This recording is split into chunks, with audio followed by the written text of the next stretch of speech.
facility going on, a Q&A box where you can put in questions to the panelists as they're talking, and we'll try and get round to getting people to respond to your questions after the panel introductions.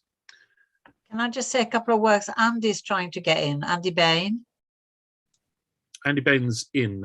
Oh, he's in. Also, Ken Keeble would like to say a few words about the Clarks dispute. Of course, yeah, that'd be very useful. I mean, I'm not sure if that's going to be possible on a webinar function, Mary. Yeah. So I'm He's afraid just put it in the chat. If Ken wants to contribute on the experience, the great victory really of community down in a street in Somerset, then perhaps I can promote him to the panel if you need me to. Okay, well let's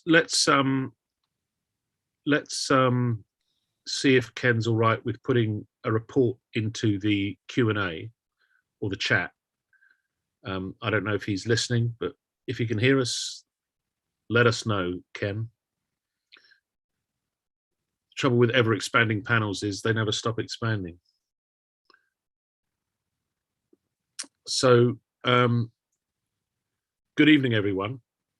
And I think we'll get going with this evening's meeting organised by the London District of the Communist Party and the Morning Star Readers and Supporters Group. And first of all, just to introduce myself, my name's Alex Gordon. I'm the president of the RMT Union, the Rail Maritime and Transport Union, which is currently in a number of disputes where members are facing what is effectively going to become a fire and rehire situation. And this evening's meeting has been called to give a broad and also detailed look at the new capitalist offensive, the new tactic of fire and rehire. There's been a lot of discussion about this in trade unions and also in political circles. We've seen a private member's bill moved by Barry Gardiner, which the Conservative Party's whips whipped their members of parliament with a 3-line whip to vote down. And we know that this has become a real touchstone in communities up and down Britain, particularly in the manufacturing sector. We've got a fantastic array of speakers tonight, and I'm going to introduce them in the order in which they'll be speaking. The first person who's going to be speaking after me is Calvin Tucker. And Calvin's the campaign manager for the Morning Star newspaper. And we're asking for donations tonight from participants in the meeting to the Morning Star. The Morning Star is the only daily socialist newspaper in the English-speaking world. It's an absolute pillar of our movement, and it relies on its readers, its supporters, and its members, and its shareholders, who are its readers, and trade unions for support. So Calvin's going to be talking about the Morning Star right up at the beginning, and we hope that you'll be able to show your appreciation for what Calvin's got to say in the usual fashion by putting your hands into your wallets. Following Calvin, I'm really delighted to say that we've got Sean Kettle. Sean is a long-standing Morning Star supporter and reader. Sean comes from Corby in Northamptonshire. He's an active trade unionist in the Unite Trade Union, and he's held many offices, elected offices in Unite. And importantly, for this meeting tonight, Sean has been at the heart of the Stop Fire and Hire campaign at Weetabix. And Weetabix in Northamptonshire at Corby and Northampton have been engaged in a classic example of this new tactic. So we'll be hearing from Sean. Following Sean, I'm going to invite the Unite Assistant General Secretary, Steve Turner, who has responsibility right across the manufacturing sector for Unite members across aero, steel, auto, and a number of manufacturing sectors where we've seen the fire and rehire tactic attempted by employers and where Unite have organised a fight back by their members. So we'll be hearing from Steve about the wider experience across the sector of workers of fire and rehire. After we hear from Steve, I'll be introducing you to Professor Mary Davis. Mary is a leading Labour historian and historian of the women's movement. And Mary is also part of the project which is currently producing a Unite history. So this is a very detailed project that's involved dozens, if not hundreds of Unite members, shop stewards, in creating a historical record of the unions that went in to make up Unite, including the Transport and General Workers Union. So Mary's going to be introducing a historical perspective on the question of fire and rehire. And lastly, although he's not with us at the moment, but we're hoping he'll be joining us shortly, we'll have John Hendy QC. And John, for those who don't know him, is the leading legal and political authority on employment law in Britain, and is leading a parliamentary campaign at the moment around the question of a new legislative agenda for workers' rights. John will be talking, I think, from a perspective of the parliamentary and political agenda around stopping fire and rehire. So that's the panel we've got tonight. We'll be asking people who are in the webinar, and there are 50 attendees at the moment. If you've got questions, you can put them in the Q&A. You can find the Q&A by going to the bottom of your screen and just clicking on the Q&A button, which is the right-hand button along the bottom scroll, and you'll see that you can type in questions, and we will attempt to get those questions answered by the panelists at the end after they've spoken. There's also a chat function, so there'll be information posted in the chat function by our tech support during the meeting with links to various publications that you might find useful. Right, that's enough from me. Sorry to rattle on for so long. Let's get on with the meeting. And I'm delighted, first of all, to invite Calvin Tucker, the Morning Star campaigns manager, to join us and to explain the important role of the Morning Star in opposing the capitalist offensive. Calvin, over to you. Thank you, Alex, and thank you to the organisers, the London Readers and Supporters Group and the London Communist Party. From 1930, when the first edition of the Daily Worker rolled off the presses, the paper and the labour movement in Britain have really been inexorably intertwined. My foremost political experience as a youngster was the 1984-85 miners' strike. And although in those days, almost all of the newspapers still had industrial correspondence, we were the only paper that reported accurately on the strike, accurately on the brutality of the secret state conspiracy to smash the NUM, and accurately on the solidarity movement in Britain that grew into an international movement. Of course, those were the pre-internet days, and we were the sole voice of the working class in the media.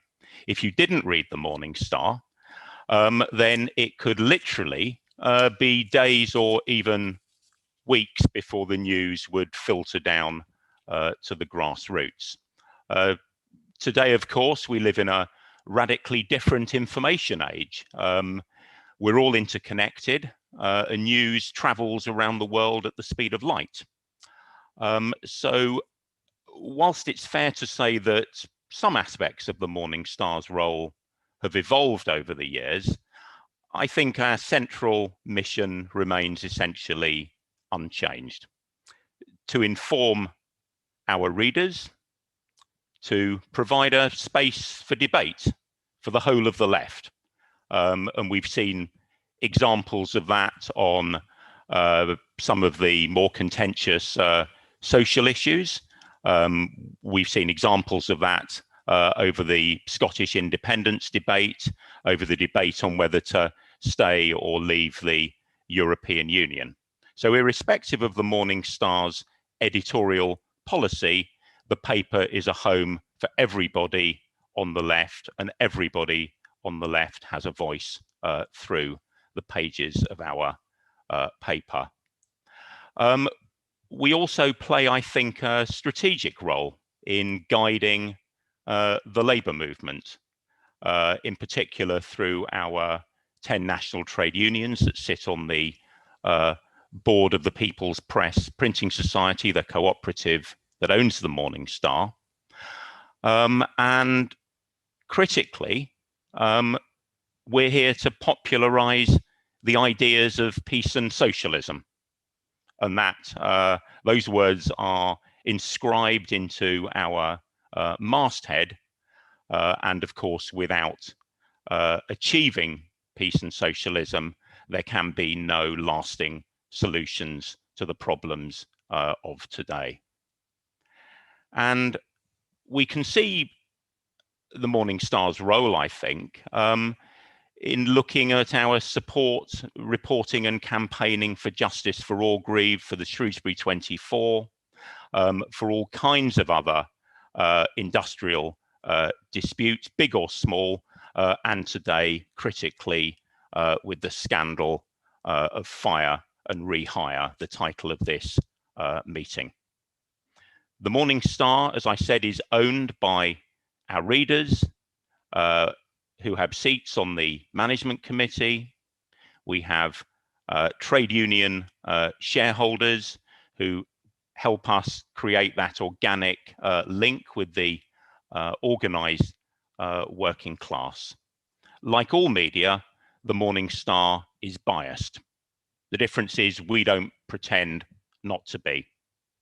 Our news is accurate, and that's an important distinction to make.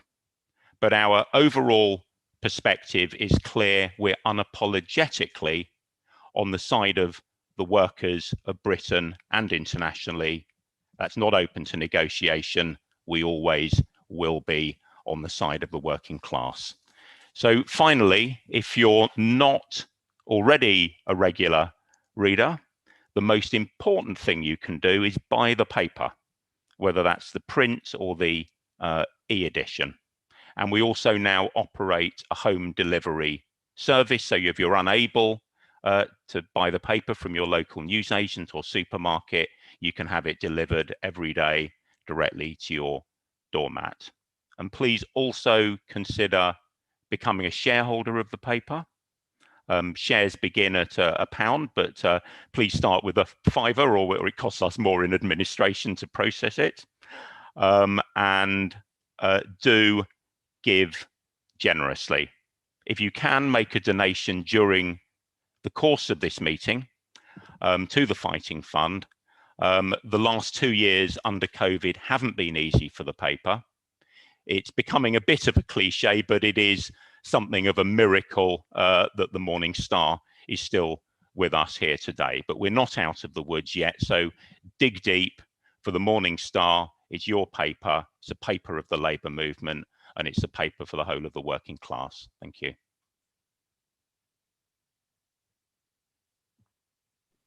Thank you very much, Calvin. And for anyone who missed it, I'm just putting into the chat there the link to the Morning Star Fighting Fund. You can make a direct donation using Bax Transfer, and there's also a link to the subscription where you can email the subscription if you want to take out an online subscription. There is also an online link to the subscription, which has just been put into the chat by one of the admins. So go on, do yourself a favour, subscribe to the Morning Star. Okay, let's get on with the meeting. The meeting's been called around Fire and Rehire. There have been a number of key flashpoints around this new tactic, none more important than the one with Weetabix in Northampton. Corby and Northampton, both manufacturing towns, the heart of manufacturing Britain, both with an important working class organisation around the manufacturing sector and a proud tradition, a proud labour movement tradition. And I'm really pleased that tonight I can welcome Sean Kettle, who's a leading trade unionist, member of Unite in Northamptonshire and Corby, and who's been one of the stalwarts of the Stop Weetabix Fire and Rehire campaign. So I'm going to ask, Sean speaking in a personal capacity, he's a long-time Morning Star supporter, and I'm going to invite Sean to tell us about the campaign that he's been involved in and any reflections that he wants to have on that. Sean, you're very welcome. Okay, thank you, Chair, and thanks for the invite, and thank you to the Communist Party in London and the Morning Star supporters group for the invite and for setting up this meeting this evening. It's a very important meeting. You've just muted yourself, Sean. You'll just have to unmute and repeat your last sentence. I'll give you a brief overview of the dispute. I was just thanking the organisers of the meeting tonight. It's very welcome. In December 2020, the Weetabix introduced changes that they wished to bring in regarding the 63 engineers. It was basically a crude attempt to get rid of long-term terms and conditions that the engineers had negotiated over the years. In particular, a crude attempt to get rid of what were reasonably good and enhanced shift premiums. By doing this, they started a consultation process in December. It went through to May. At that time, I wasn't responsible for Weetabix. There was a fellow Unite officer, Sally Mortimer, who was the officer for a number of years at Weetabix. Unfortunately, Sally passed away very suddenly in April. So I picked up Weetabix at that particular time, just as the consultation was finished, actually. The company was insisting all the time that it was consultation, as they always do. But when you looked at the pay, the recognition agreement, which still goes back to 1977, believe it or not, it hasn't been changed. It says that the unions have the right to negotiate on terms, hours, and holidays. So as far as I was concerned, it wasn't consultation because they were changing the terms and conditions, they were changing their hours and their pay and indeed their holidays. So we got that straight from the start that we were in negotiations with them rather than just consultations. And we continued to move it. Their proposals were to put a group of engineers and take them off shift and put them on a 24/7 shift system of days and nights, 12 hours. As a result, the afternoon shift and some of the night shift workers were being moved onto a day shift. As a result of that, they were losing shift premiums that had been negotiated over the years, up to 30% of their pay. And of course, you don't get shift premiums for nothing. You get them because you're working on sociable hours and all the conditions that you have to when you, health conditions in particular, that happen when you're doing a night shift.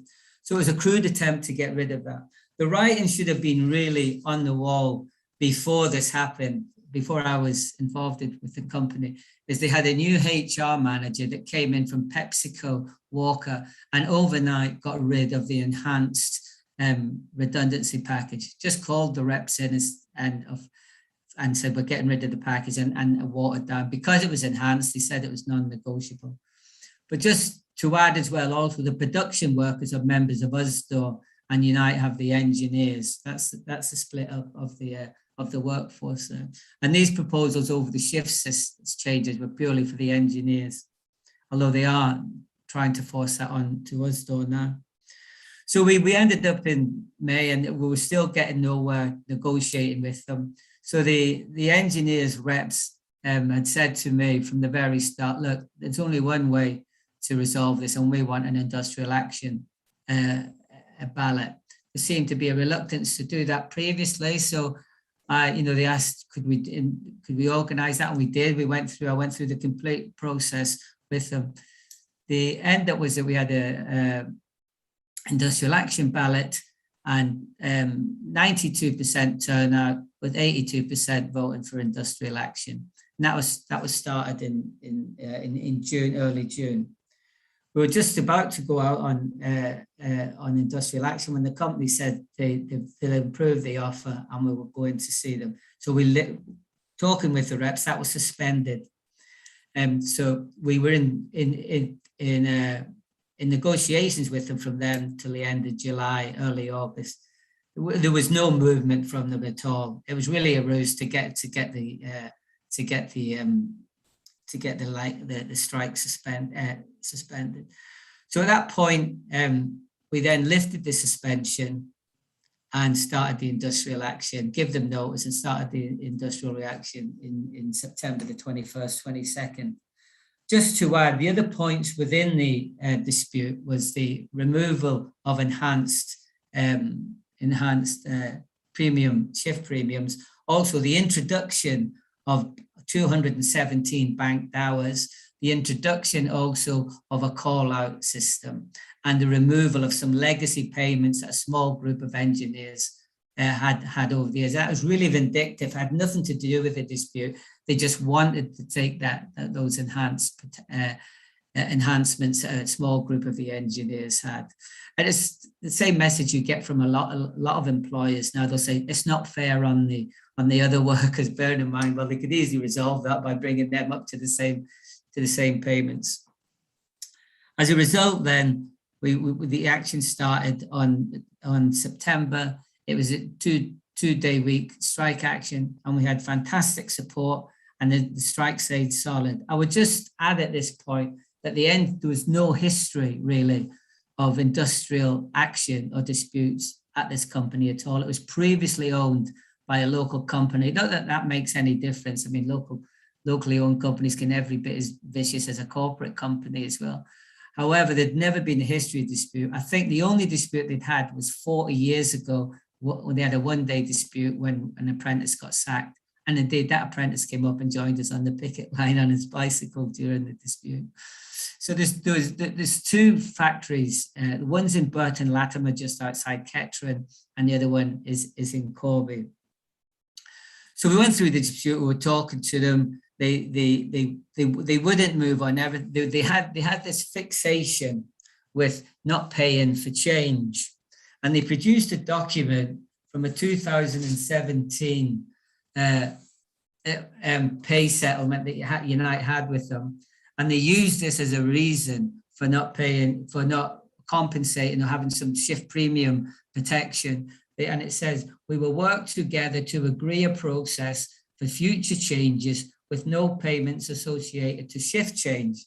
Now that to me is only an aspiration. We will work together, which didn't happen, to agree a process, which didn't happen, on future shift payments and non-payments. So that's an aspiration. There was never a working party held about that or to discuss it.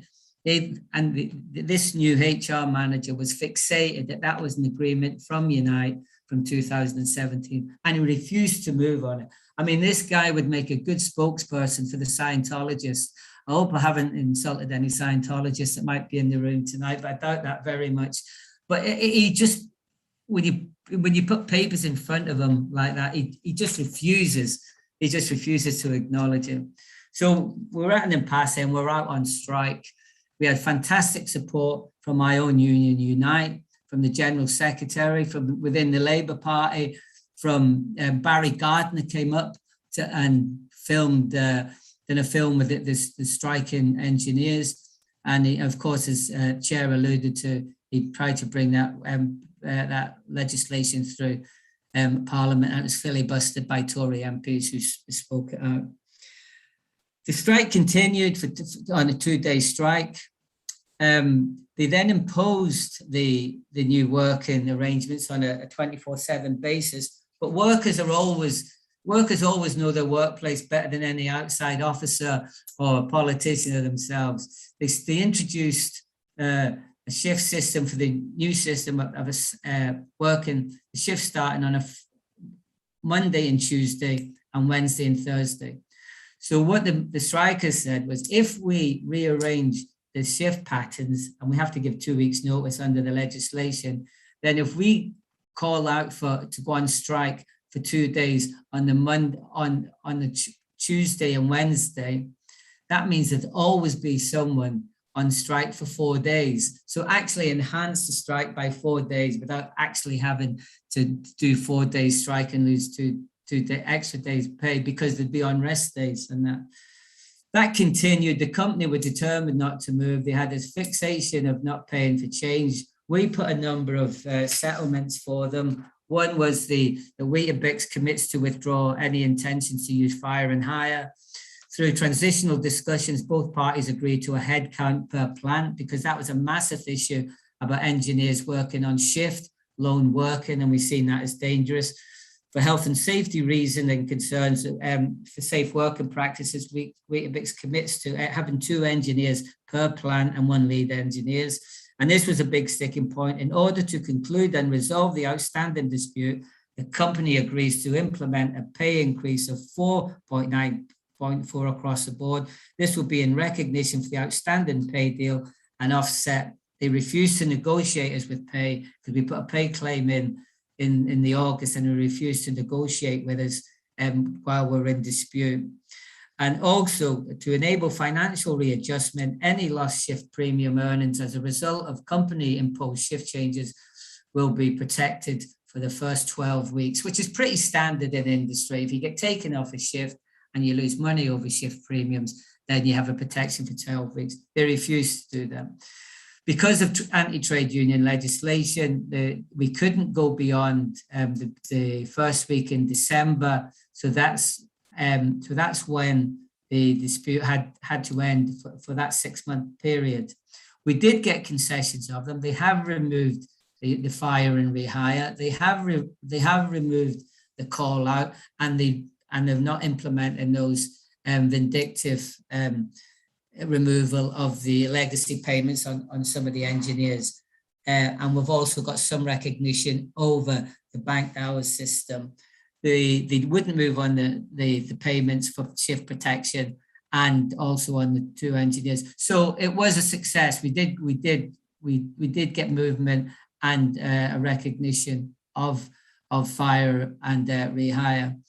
I'll just finish on this. As a result of them not refusing to talk to us because we submitted a pay claim in August, the anniversary date being the 1st of October, then we met them for pay. As a result of that, we've had 2 meetings with them. We tabled a failure to agree on the grounds of looking at the old agreement. The HR manager says, "Why are you failing a table to agree?" Because we've only had 2 meetings. I said, "Well, you've had the pay." We said, "You've had the pay claim since August. You've chosen not to negotiate with us." So that allowed us to put a failure to agree in, and that then allowed us under the agreement to go for an industrial action ballot. We've just had an industrial action ballot over pay, which was from the 30th of December to the 13th of January. And the result of that is that the members have voted to take industrial action over a 2% pay offer. The reason I say that is because we're looking at it in some respect as a continuation of the dispute, but also of a 2% pay that they've offered. And I'll just finish on this. It's worth remembering that under the legislation, and maybe John and Mary will touch on this, and possibly Steve, is that if you exhaust your 12 weeks industrial action, if you then reballot on the same trade dispute, you lose that protection. And so basically, if we'd have reballoted on fire and rehire, then the company could have sacked the engineers on the basis that they'd exhausted their 12 weeks protection. So that's the punitiveness of the Tory anti-trade union legislation. And it was a lesson really learned. I just add, we had tremendous support from Unite branches, from other organizations within our movement. And really, we raised £38,000 for the strikers over that period of time. And of course, I'm proud to say that our union, Unite, pays £70 strike pay per day. None of our members will be starved back to work. And as we always say in our movement, you only learn through struggle. And the engineers in that dispute, I've seen so many of them progress and have a clear political understanding. And the reason why we were curbed by this anti-trade union legislation is it's because of the government introducing legislation over many, many years. So it came to a point where people saying we need to be careful who we vote for in the future. So there was lessons learned, and we did win concessions in the end. So I'll leave it at that, Chair. I'm happy to take any questions. That's fantastic. Thanks, Sean. There's nothing better than a proper view from a participant in the class struggle. And you've been right there on the front line in Corby and Kettering. And we really appreciate you coming here tonight. And I'm just going to say to anyone watching, any attendees here, if you want to ask Sean a question, stick it in the Q&A. We'll come back to him after we've heard from the other speakers. I'm just going to remind everyone that we're trying to raise donations tonight and subscriptions for the Morning Star. I've just put the donations link and the subscription link into the chat again. If you haven't already subscribed to the Morning Star, so that you've got it popping into your email inbox every morning, do so now by clicking the link. Okay, we're going to move on. And if you're really keen like me, you can get one of these, which is a Morning Star share certificate. Okay, moving on. I'm really delighted to introduce our next speaker, the Assistant General Secretary of Unite, Steve Turner. I've already said that Steve's responsibilities cover the whole of the manufacturing sector, but we have to remember that this tactic that we're discussing here in this meeting tonight, fire and rehire, has been pioneered really in the manufacturing sector, where Steve, has his responsibilities. So we've seen fire and rehire at British Gas. We've seen it attempted at British Airways. We've seen it at Tesco's. We've seen it at Clark's in Street in Somerset. And we've just heard from Sean Kettle about the attempt at the fire and rehire tactic at Weetabix in Northamptonshire. So it gives me, there was also a very good article in the Morning Star last week by Mary Adesides about fire and rehire, which points out that it's now being really developed in the education sector. And there's a school in East London, in Newham, Forest School, an independent school, a prestigious independent school, where the entire teaching workforce is being told to sign new contracts or ship out. This is effectively fire and rehire in the white collar sector as well. So this is a scourge right across the movement. And we've got somebody with experience right across the movement to talk to us next. I'm delighted to introduce Steve Turner. Steve.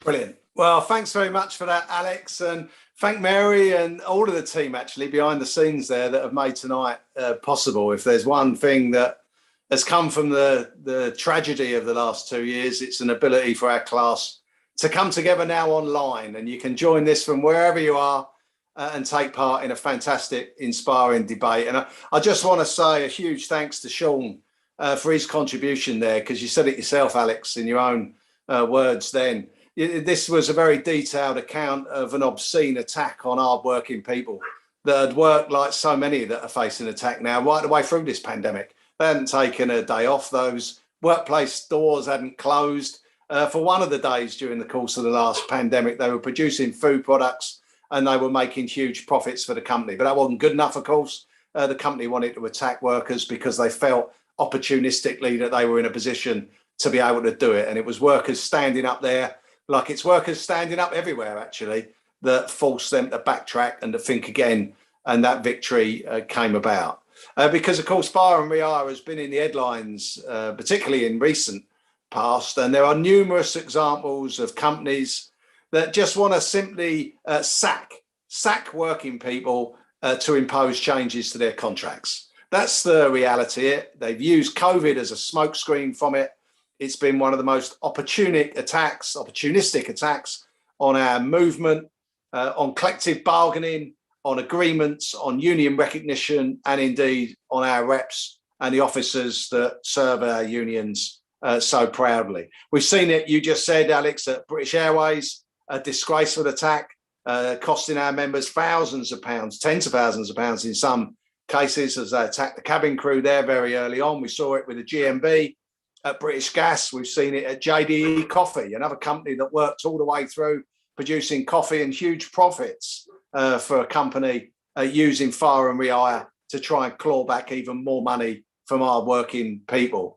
We've seen numerous bus companies in the public transport sector try and attack workers' terms and conditions, whether that's schedules and shifts or pay rates and overtime premiums. We've seen it, as Sean more than eloquently described there at Weetabix. We've seen GB Terminals now out there at Sheerness in North Kent being attacked, their terms and conditions, their shift premiums being attacked now, distributing cars. They've worked all the way through this.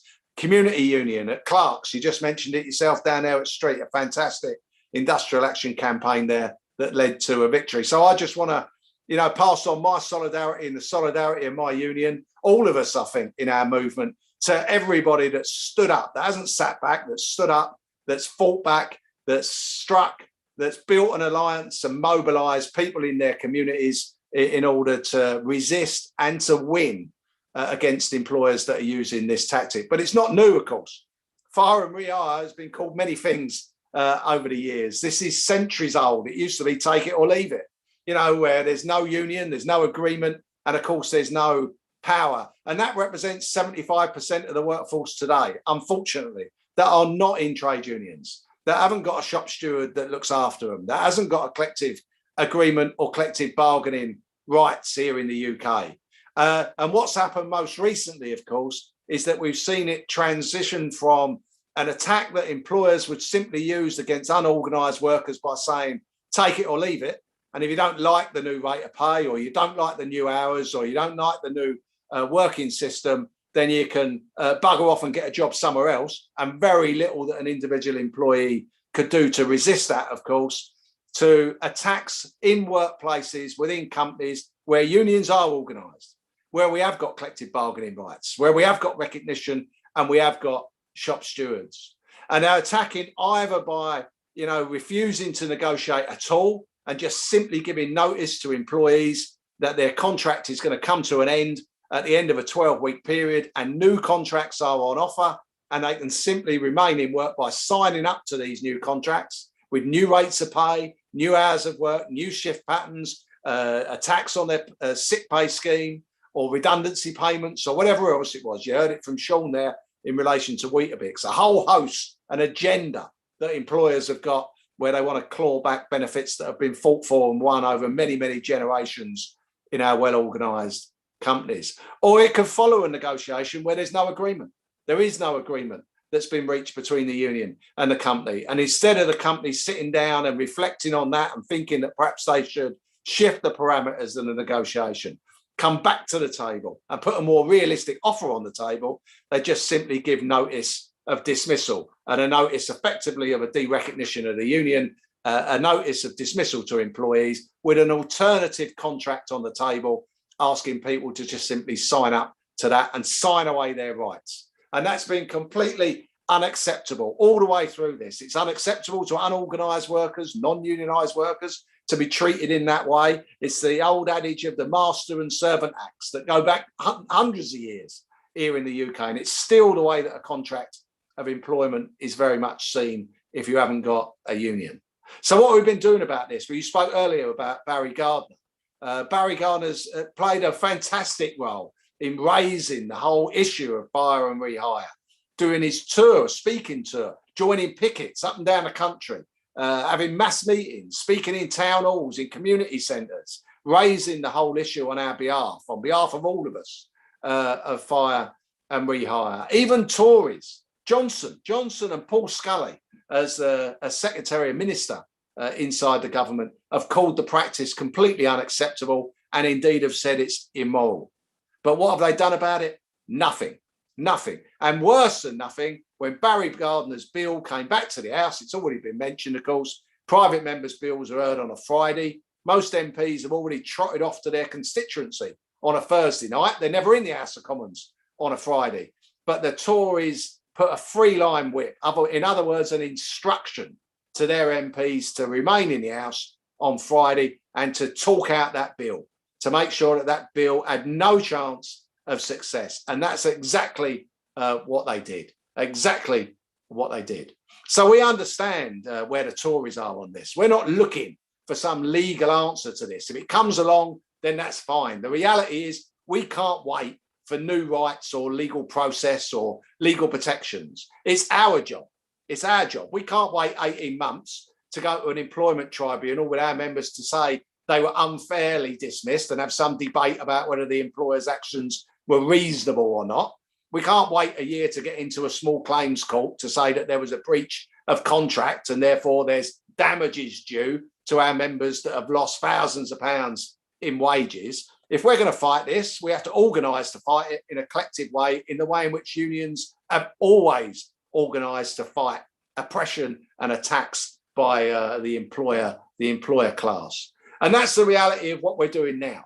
We can't outsource our responsibilities to build a confident, well-organised, powerful movement that's willing to defend their terms and conditions, stand up and fight back on behalf of themselves, their communities that suffer as a consequence of these attacks, of course, and other working people that are going through the same challenge. So that's our challenge. It's a challenge for all workers, actually.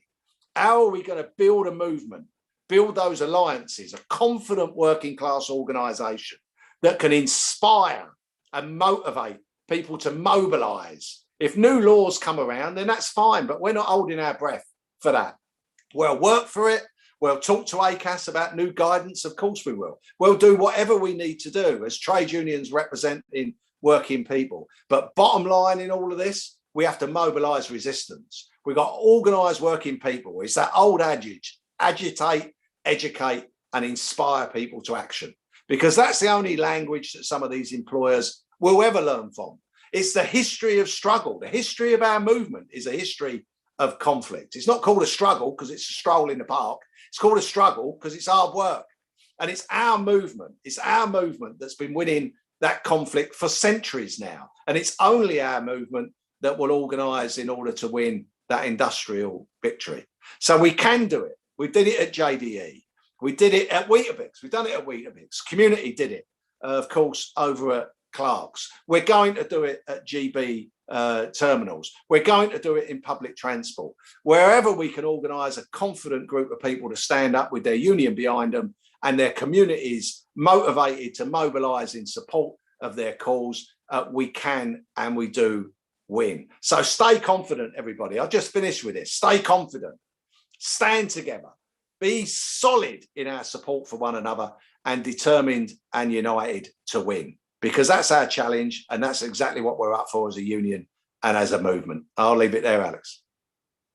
Thanks, Steve. That's very, very inspiring. And I'm just going to remind people who are watching this webinar, put your questions into the Q&A. We've got a couple of interesting questions in there. We'll be coming back to those in a minute after our next speaker.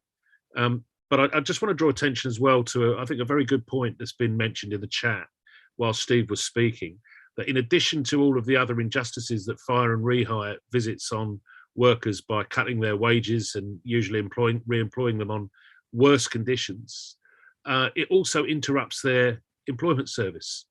So effectively, their continuity of service disappears because they have to start as a new contractor, a new worker, from zero at day one on its new downgraded contract. And, in an employment market that is as volatile and, fragile as the current one, that's a very, very dangerous position to be in. So that's another reason why Fire and Rehire has to be resisted. And I think Steve's given us the inspiration there that obviously Unite members feel across all those different industries that we've mentioned. So I'm going to ask our next speaker to introduce us a bit to the historical perspective on the question of Fire and Rehire, because although a number of people, including myself, have said it's the new tactic of the capitalists in 2022, Of course, nothing is entirely new. So I'm really pleased that we've got Professor Mary Davis here tonight. Mary, as I said earlier, is a leading Labour movement historian, an historian of the women's movement. And she's one of the people who are leading the Unite History project at the moment, which is leading to the publication of Unite members' histories. And I'm delighted that she's here tonight to talk to us about the historical perspective on fire and rehire. Mary, you're very welcome. Thank you. Well, it gives me no pleasure to say that this is nothing new. In fact, we've got many historical perspectives from the 19th century and probably before, but I won't go into the Middle Ages. It wasn't called fire and hire then. It was usually called a lockout. And I just want to say that this is a capitalist tactic that's been supported by the state, because the state and capitalism are as one, and it's been prevalent really throughout Britain's industrial capitalist world. I think it is due to, or it combines, one of the following, I'd say, 5 factors. First of all, when do we get the fire and hire being used most? It's often when there is a capitalist crisis or an economic downturn.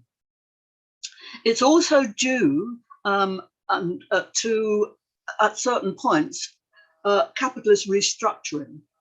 It's also due to the desire of the capitalist class to smash strong trade unions. But overwhelmingly, and I think this has got to be, is the key to everything, fire and rehire is used as in order to maintain and increase profits. So this is true of absolutely all stages of industrial capitalism. It's due to the essence of capitalism, which is increasing profits. And the only way that profits can be increased, of course, is by super exploiting workers. And that's the key thing. Profit isn't made by buying, selling rich and buying poor. It's made through the labour value of work. I don't want to give you a Marxist lesson here, but I think that's the key thing to understanding it. Finally, fire and rehire, and we've heard this today, but it's also true throughout the period of history that I'm looking at. Fire and rehire is always supported by the state. The state, as a ruling class, I don't just mean government, I mean the state constituted of those who are able, in particular social systems, are able to appropriate surplus value and who have a class interest in enforcing and reproducing the special conditions needed for increasing surplus value. So the state really is always, and it's interesting that you said before how the Tories talked out the bill. They always have. They've supported this legislation.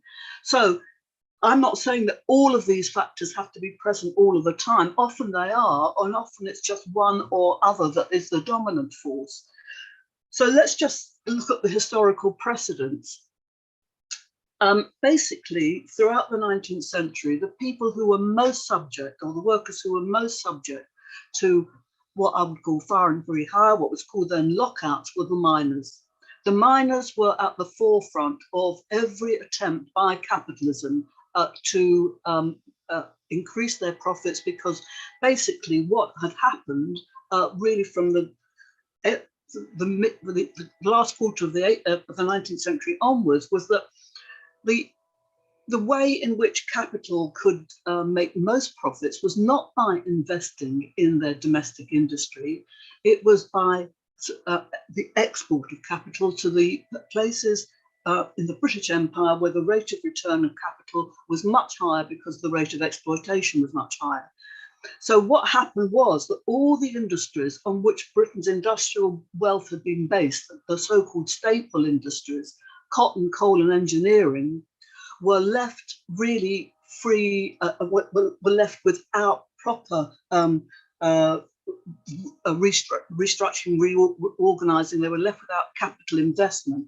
So there's only one way in which capitalism could maintain and increase their profits, and that was by increasing the rate of exploitation, which you do in two ways, either by cutting wages and or at the same time increasing hours. And that's the essence of what the struggles were about during the 19th century, particularly in the staple industries, and with miners at the forefront, miners being the biggest workforce and the strongest union. But it wasn't only the miners as well as the. So in two particular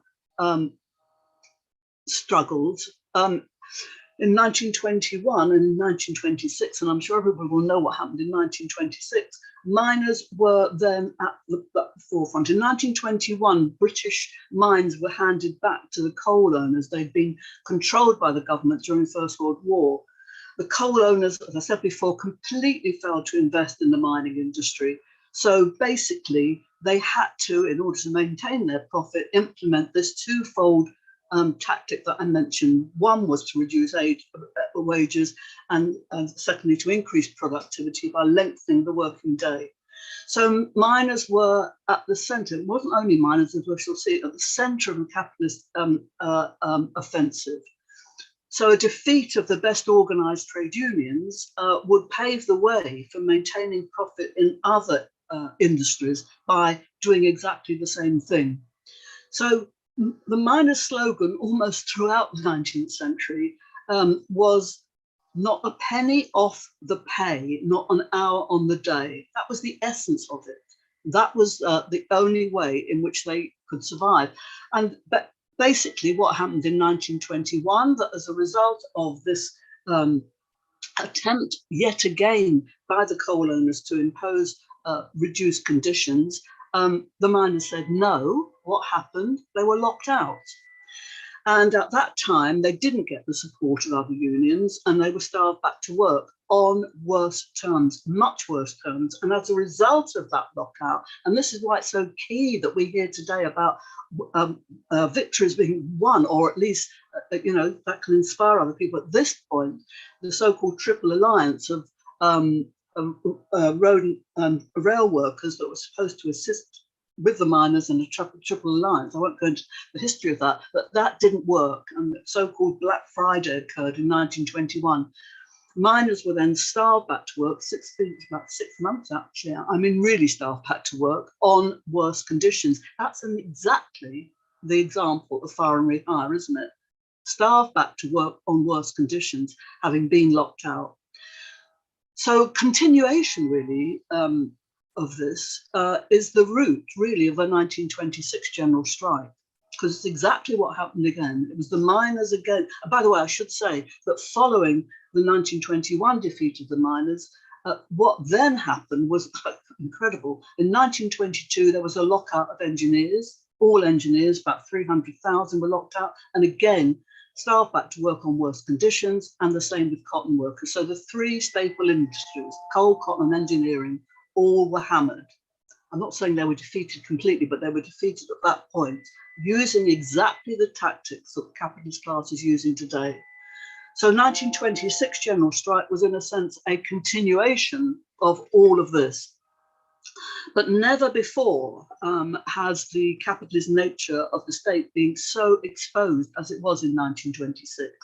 The Daily Herald, which existed then before it became a silly paper, basically said that an attack on the miners represented a frontal attack on the whole working class by the capitalists and their government.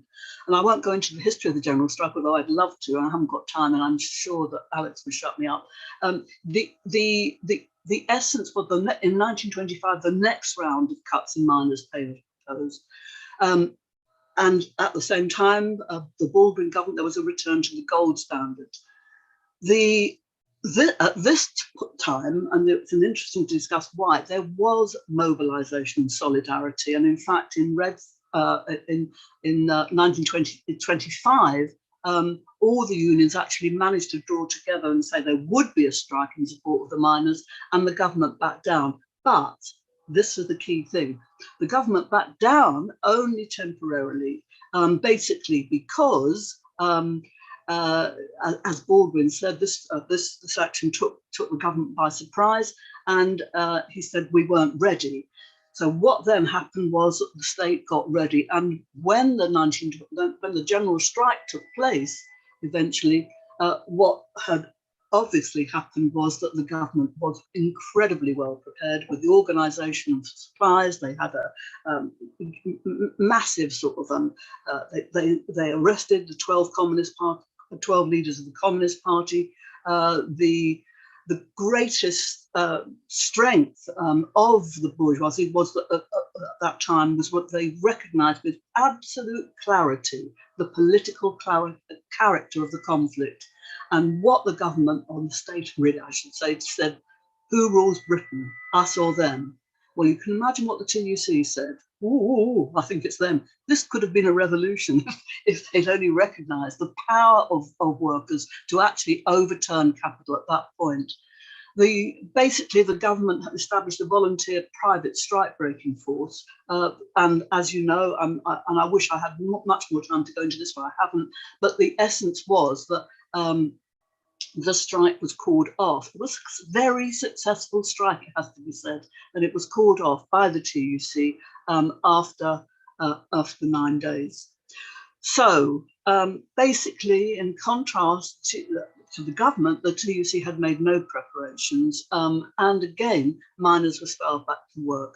Now you could say, well, that's then, that was such a long time ago. Do we really care? Are there any lessons to be learned from that? Well, actually, I think there are. There's always lessons to be learned from history, but not in exactly the same way, because it never repeats itself. But later on, in our time, at least certainly in my time, there were two, at least, there's many more, but there's two very famous fire and rehire strikes. One was the 1972 National Dock Strike. And this is what led to eventually the imprisonment of Pentonville Five. Why was that a fire and rehire strike? It's simple, because again, this is with the attempt at the dock industry to restructure, to smash the Dockers Union, which were the Transport and General Workers Union, it was then, in order to bring in containerization. So that really meant getting rid of what were then relatively well-paid dockers, even though the National Dock Labour Scheme existed, so that dockers were for the first time in permanent employment. So thousands of British dockers started an official strike. It was unofficial to start with, to safeguard their jobs. And there were 42,000 registered dockers at that time. But so there were many more, but basically what happened was that the roll-on, roll-off ferries were then in containerization were used. And in essence, what happened was that those dockers were very struck, and actually they had massive support at that time, which led to the whole the Pentonville Five case, the official solicitor being brought in, and they won, but only temporarily. It was a massive fight back. Why? Because at that point in the 1970s, the labour movement was incredibly strong. The Liaison Committee for the Defence of Trade Unions was operating. There was a really, really important fight back. In fact, so much so that in 1974, they managed to overthrow the Heath government. Miners, dockers, all of that, massive, massive fight back. Then another more recent, I hope I'm not going on too long, but a more recent example, but an unsuccessful fight back was Wapping. That's fire and rehire. What was Murdoch trying to do? He wanted to smash those strong unions, but he wanted to employ printers on a completely different basis. And he ripped up the contract that already existed, had been negotiated. The NGA and SOGAT, the print unions, struck. That, in one sense, played into, well, we've now secret letters emerged, which shows, and I'm sure people know this already and know about the Wapping dispute, but in fact, Murdoch thought it would be much cheaper to sack workers when they were on strike, because they wouldn't be able to then get any kind of benefits. And that happened. So it was a fire and rehire strike. It was a massive struggle, as I'm sure there are people here, this is 1996, who know about this. But the same kind of solidarity, unfortunately, wasn't shown, although there was massive public solidarity on the streets, and anybody who was around at the time will know what the mass demonstrations were. But basically, there was a failure, in my opinion, of solidarity action, official solidarity action by other unions. But of course, we know why, because the state played a role in that, and any union that did instruct its members not to show solidarity action had their funds sequestered. Actually, SOGAT did as well. So all I want to say really is that there are historical examples. The ruling class is extremely clever, always has been, and I just want our class to be as clever. The key thing to me, I think, is that it was trade union strength and solidarity does show that that kind of action can win, even if it's only temporarily. But the key thing for that to happen is when the political caste consciousness is raised to the point where people see actually they're not afraid to take on the capitalist class. They're not afraid to, in the struggle of capital and labour, recognise that capital supported by the state is their enemy. And I think, therefore, there's only one solution, one permanent solution to fire and rehire. It's the only one, and that's socialism.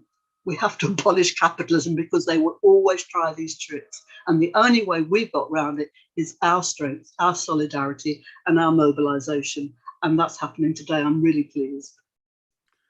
Thank you very much, Mary.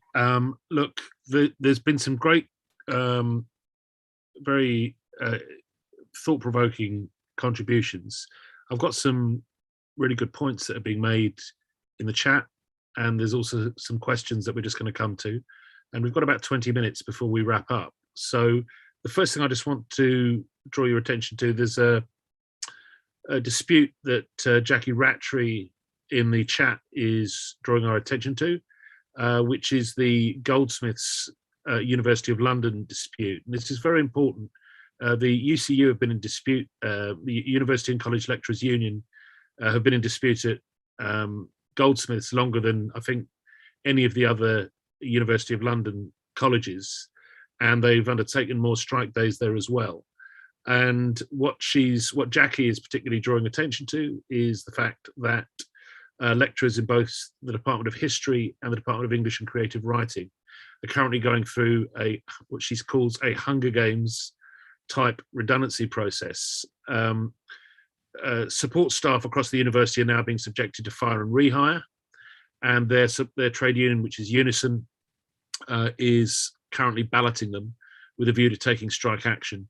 And the lecturers, the academic union, the UCU, will be out at the same time. So you've got two of their business units at Goldsmiths taking action at the same time, being supported, we hope, in a dispute by support staff. Very important dispute. I'd urge everyone to follow them on Twitter. The Goldsmiths UCU Twitter account is in the chat. You can go straight to it. Click on it, find out more information, go down there, support them, and invite them to your union branch or Communist Party branch or Labour Party branch to talk about their dispute. There's also some very good recommendations for further reading in the chat. Gordon Scobie has reminded people, if they want a history on the struggle of the miners, the great Vic Allen, V.L. Allen, Militancy of the British Miners is excellent. You can get it probably at the Marx Memorial Library, and you can also find copies of it secondhand, I'm sure, and it'll be in some academic and union libraries. So we're going to just look at some of the questions that have been asked, and the first one I'm going to ask Steve Turner to come back on is from Marjorie Thorogood, who I know very well and who is Secretary of Slough Trades Union Council. And Marjorie says to Steve, well, I think she says it to probably everyone, but I think this is in the context of Steve's contribution. You mentioned a new manager with a vindictive approach to the workers regarding pay and terms and conditions. This seems to be a growing trend in the new boss's style. She mentions O'Shea at Centrica, British Gas, and also there was the boss of Royal Mail, Rico, the Rico Beck, I think it was, the German guy who they brought in, and sadly didn't last very long. And of course, changes at Clark's included a new management style. And she's saying, do you think anything can be done to stem the flow of these attacks in terms, I guess she's talking about the new vindictive approach of management? Well, I've never known a management team that if you just simply allow them to get away with it, they'll get away with whatever they let them get away with. I mean, that's the reality. That's the lesson of history. Mary just took us through a whole concise history of fire and rehire in its many forms over the past 100 years. And, if you look at management techniques and styles, they go away and they educate themselves and they learn lessons from amongst one another in ways in which they can achieve their objectives. And their objectives are to do whatever they please 9 times out of 10. And it's only, of course, collective organisation, trade unions, workers coming together and standing up and saying, no, we're not having that. We've got an agreement. We've got a collective agreement. And if you want to reach any change to the way in which we work, our rates of pay or whatever else it might be, you're going to sit down with our union and you're going to negotiate them. And that's always been the struggle for working people. It's always been a challenge for us to organise, in some sectors of the economy more challenging than in others. But it's always been there, and it always will be there until we realise as a movement, actually, not just as individual unions, but as a movement, we need to come together to defeat some of these attacks and find a way that we can inspire working people wherever they work, in whatever capacity, whatever it is that they do, that their home is inside their union, whatever their appropriate union may be. And I think we need to join forces. We've got a lot of work that goes on at the moment that we all do, but we all do it under separate account. We really do need to come together as a movement and start planning our own strategies to take control. Not just politically to win, of course, and that's important for all of us, but industrially to win and to give working people and the communities that we live in the confidence to be able to stand up and reclaim what's rightly theirs. We deserve better, but we're going to have to win it. Nobody's going to give it to us. We've never been given anything, working people. We've always had to fight for it, whether it's a roof over our head in a council flat or an house, or whether it's a decent rate of pay or a job in the first place. So if we want decent work, if we want dignity in work, if we want to end pensioner poverty, if you want to end fuel poverty, given the increases to energy costs that are coming up at the moment, if you want to win as a movement, we're going to have to start doing what we do more effectively as a movement and not simply as individual unions.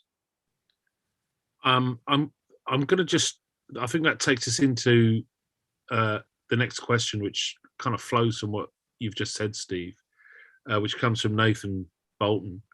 And maybe yourself or Sean or Mary want to have a crack at this. But Nathan asks, how can we organise in non-unionised workplaces where working from home is the default for many staff?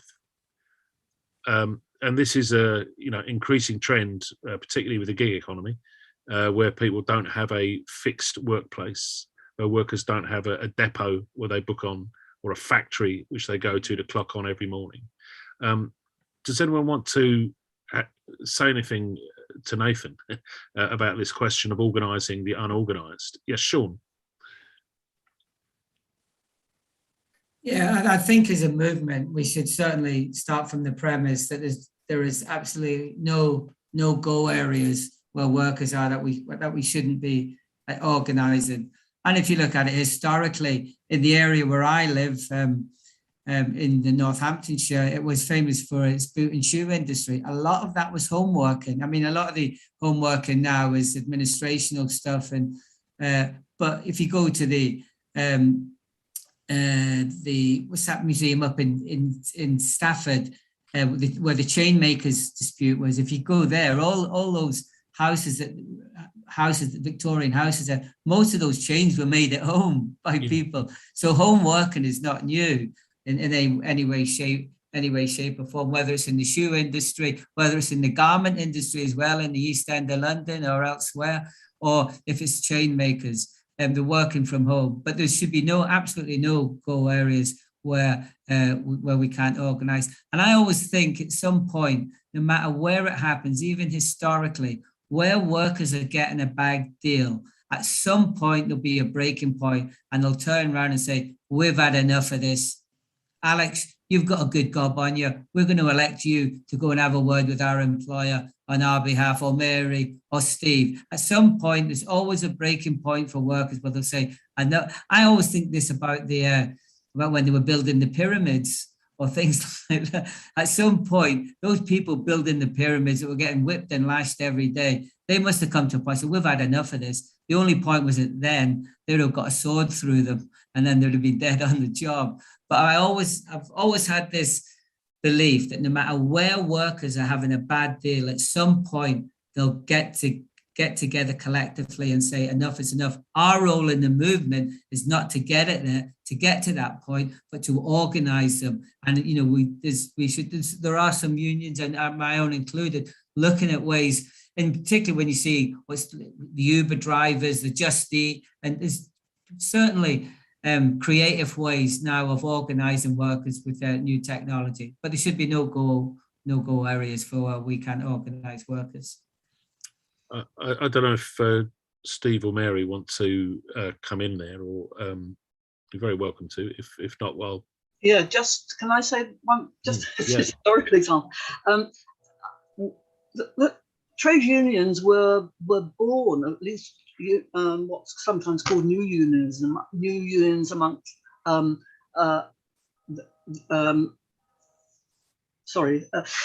if you think of 1889, the Great Dock Strike. These dockers didn't have stable work. They just turned up and they were picked. And again, the so-called match girls, actually match women strike, these were home workers. So what we had the beginnings of unions amongst unskilled workers. It was basically the kind of situation that we're in right now. How did that happen? Well, there were some key people, and they were all socialists. There was Tom Mann, there was Eleanor Marx, there was John Burns, who was a socialist and then became a bit silly. But nevertheless, there was it was an inspirational attempt to ensure that there was organisation, there was a struggle between capital and labour, and then those unions emerged and they got very strong indeed. And then between 1910 and 1914, there was a huge number of strikes, and they were all from unorganised workers. Some of them home workers as well, and there was an attempt to do that. So it's not. I'm not going to say how that happened now, but I mean, in other words, that it is possible, and that's what we should do. That's all. Yes, Steve. Yeah. Thanks, Sally. I don't want to add to what other people or repeat what other people have said. I mean, there are no-go areas for us. We've seen huge numbers of people forced to work at home. Many have welcomed that opportunity. Many have not. You know, if you're in a one-bedroom flat and you haven't got a desk and you're sitting at a kitchen table, or many people, of course, are sitting on their beds working and have been during the course of COVID. That's no pleasure. And they can't wait to get back into an organised workplace. And some employers, of course, are saying that there isn't going to be an organised workplace for you to come back to. You're going to have to continue to work at home. So there's a challenge for us just in continuing to maintain a level of organisation with our current members that are no longer in organised collective places of work, but are actually shifting out back into their homes. But I just wanted to make the point about the importance of community organising and being relevant to people. This is about us as a movement getting out and being relevant within our communities, not just our workplaces. You know, we don't leave our trade unionism at the factory gate or the office door. We take it back home with us. And that's where you start to find out where people are working at home. That's where you start to find out whether your neighbour's being exploited or not. That's where you start to build and mobilise a movement in your street, in your community, in your borough, in your council, wherever it may be. It's where you bring trade unionists together. It's where you start to meet locally in a cafe or in a pub or wherever it may be, whatever the most appropriate place, a community space where it is that you're going to meet, down the park when the sun comes out, maybe. But it's where people will congregate, and we've got to start mobilising in our communities as a movement, as well as in our workplaces, because that's where the future of work's going to be for a lot of people. It's where it was in the past and where it's going to shift for a whole number of people, perhaps millions of people in the future, who are not going to have stable work, who are not going to have places of work to go to. And we've got to think outside the box. We can use new tech. Of course we can. There's all sorts of platforms and vlogs and podcasts and WhatsApp groups and accounts, private accounts as well as public ones, where you can communicate privately and talk to people. Of course, we need to be investing in all of that and trying to mobilise in the best way that we can and bring people together and create a sense of unity and solidarity amongst people that are in the face of it are really disparate and separated and isolated back in their homes. But that brings real challenges and real opportunities for us. So we shouldn't lose sight of our wider role beyond the workplace in organising working people. Well, I think that we've probably got time for just about one more question. There's a question from Andy Bain, which is really important, I think, which is, can the fire and rehire resistance actions be pulled together by all of the unions involved? And in particular, is referring to under the headline of the New Deal for Workers, which is a campaign that's been set up and promoted and by the Communication Workers Union, the CWU, and done a fantastic job to build mass meetings all over the country and to inspire people around mass events as we come out of the pandemic. Do you think that the New Deal for Workers has a role to play in building the resistance to the fire and rehire tactics? I'm tempted to go back to Steve again because I know you've just been speaking, but I think your view on this would be very important. Okay, let me keep this. I'll keep it brief for myself. You other panelists, but yeah, I've been working with Dave Wald on this for a long time, reclaiming our position and our responsibilities as a trade union movement for the benefit of working people. And it's really, really important that we go on the front foot on this and we get out and we sell trade unionism. We argue the case, we inspire, we agitate, we educate people. We do what I was just talking about in terms of our communities. We set up those meetings in community centres, in community halls. We go out, we as a movement go out, not just through the TUC officially, although the TUC are backing the New Deal for Workers campaign. We're going to talk in February, our executive, about a mass demonstration, a national demonstration on the New Deal in the spring. And that's going to be really important. It'll be a catalyst. I'm the chair of the People's Assembly as well. Andy Bain is a really active participant in the People's Assembly, as are many others, no doubt, on this call. And we're talking about how do we mobilise in communities and locally as well as nationally to get people back out in the streets, to show an identity and a sense of togetherness, a belonging, a sense of identity where people can stand up proudly and fight the fight with one another and show solidarity to one another. So that's a great initiative, the New Deal for Working People. And it's spot on that we can use that as part of a platform to get out there in our communities and inspire people to come together and join unions, form a union where you're not in a union and you haven't got a union in your workplace, form one where you're working at home, bring other people that are in that same environment together and form that group that can start to be a catalyst for a real change, not just for you, but more generally for our class across the UK and beyond. Thanks, Steve. That's great. And I think that's the kind of clarion call we need, a united voice from right across the trade union movement, from the leading industrial and mass unions in our movement, that this is a movement, as a famous trade unionist and communist once said, a movement, not a monument.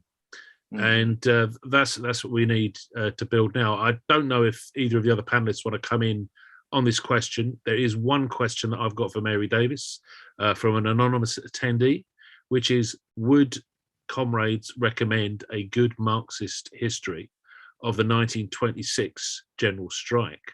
And I can't think of anyone better to ask the question to than Mary, although anyone who's willing to answer can have a go.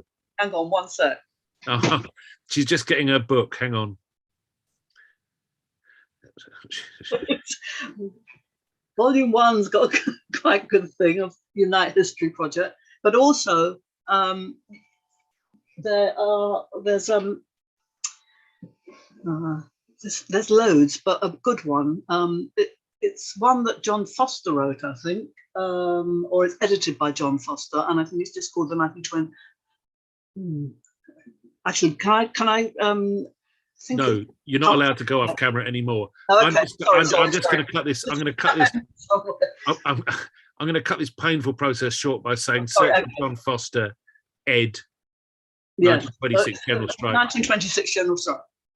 And also, seriously, the new Volume 1, Unite History, which is being published by Unite with the Marx Memorial Library.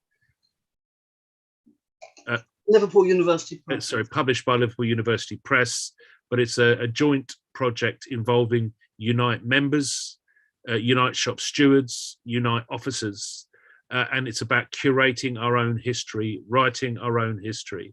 It's a really important book.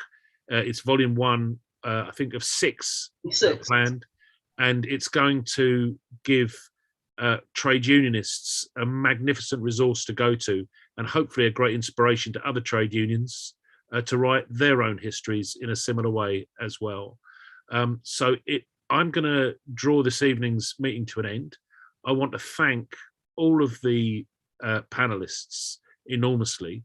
There's been some fantastic contributions. The comments in the chat have been very praiseworthy, and you've given us inspiration for the future and what we've got to do this spring, coming out of the pandemic, going back into workplaces, fighting for our rights, building a movement, going out there, refusing to accept the dictatorship of capital, refusing to accept pay cuts, refusing to accept worse conditions, helping workers who are unorganized to organize themselves, bringing them into the unions, building our movement and going forward.